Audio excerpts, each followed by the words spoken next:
किसान भाई, अगर आप आलू की खेती करते हैं 3 मिनट का महत्वपूर्ण वीडियो आप ज़रूर देखिएगा, जिससे आप जो आलू में छोटी छोटी गलतियां करते हैं जिससे नुकसान होता है, उस नुकसान से करने से आप बच जाएंगे और अच्छी पैदावार भी आप ले पाएंगे। तो सबसे पहले आपको जो काम करना है वो अच्छी क्वालिटी का उन्नतशील बीज का चुनाव करना है, क्योंकि अगर बीज ही आपका ख़राब होगा तो कितनी भी कोशिश कर लो उसमें इतने ज़्यादा रोग बीमारी लगेंगे कि आपकी पैदावार बहुत कोशिश करने के बाद भी नहीं मिलेगी। दूसरा काम करना है, जो आप चर बना रहे हैं, चर या तो आप मशीन से बना लीजिए या तो आप हाथ से बनाएं, तो उसकी चौड़ाई जो है कम से कम 1 फीट रहनी चाहिए, ऊंचाई 9 इंच तक जरूर रहनी चाहिए, जिस तरीके से हम यहाँ पर दिखा रहे हैं।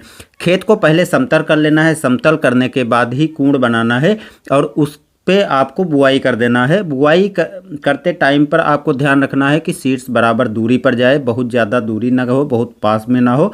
और फिर जब आप पहले सिंचाई करें तो बुआई करने के 2 दिन के बाद आपको हल्की सिंचाई कर देनी है।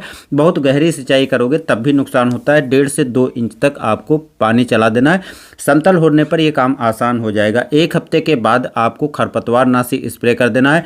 इस बात का ध्यान रखना है, खरपतवारनाशी तभी स्प्रे करें जब तक आलू का जमाव नहीं हुआ है। अगर आप ऐसे टाइम पर खरपतवारनाशी स्प्रे करते हैं जब जमाव हो गया होगा, तो खरपतवारनाशी जब डालेंगे तो पौधे भी जल करके ख़राब हो जाते हैं। ऐसी गलती बहुत से किसान भाई करते हैं अधूरी जानकारी देख करके, और जिससे उनका नुकसान होता है। तो खरपतवारनाशी आपको तब तक प्रयोग कर लेना है जब तक कि पौधे नहीं निकले। पौधे निकलने के बाद आपको खरपतवारनाशी नहीं डालना है। उसके लगभग जमाव होने के 1 हफ्ते के अंदर अंदर आपको 25 किलोग्राम यूरिया डाल देनी है।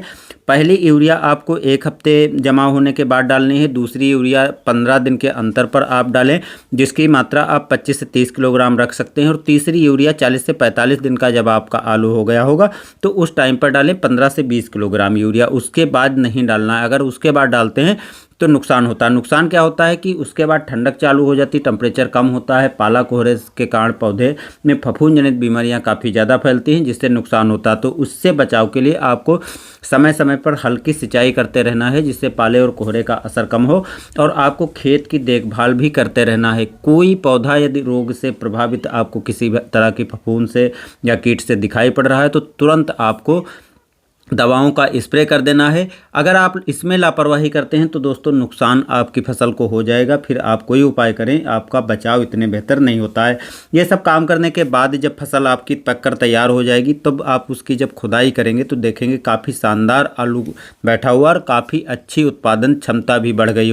वैरायटी के हिसाब से आपकी 1 एकड़ में 250 कट्टे से लगा करके 400 साढ़े 400 कट्टे तक आसानी से मिल जाएंगे। तो आपको बस इन छोटी सी सावधानियों को ज़रूर अपनाना है। आप देखेंगे कि आपकी खेती में काफ़ी ज़्यादा फायदा मिलेगा। धन्यवाद दोस्तों।